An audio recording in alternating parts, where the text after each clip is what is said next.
Viral penampakan langit Jepang usai heboh buang limbah nuklir ke laut bikin khawatir. Belakangan tengah ramai perihal kabar Jepang yang mulai membuang air limbah dari pembangkit listrik tenaga nuklir ke laut. Kondisi langit di Nagoya bikin khawatir. Tampak langit dari kota berada di pesisir Samudra Pasifik ini memiliki sejumlah perbedaan, yakni sedikit lebih muram dan redup.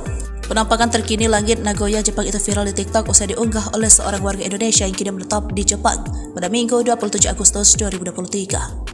Dalam unggahan tersebut terlihat kondisi langit sekitar pukul 6:22 waktu setempat atau sore hari usai Jepang mulai membuang limbah nuklir ke laut. Momen tersebut diambil di sekitar sungai. Langit sore yang muncul menghasilkan beberapa paduan warna, yakni sebelah biru sebelah megah dengan ditambah adanya pelangi. Langit Jepang sesudah pembuangan limbah sebelah biru sebelah megah plus pelangi, tulisnya. Walau masih terlihat terang, kondisi langit pada sore itu mulai berwarna buram dan meredup mirip seperti saat sedang mendung. Tampak juga bagian tengah langit yang menggelap. Kondisi langit usai limbah nuklir mulai mengalir di lautan itu pun membuat warganet khawatir.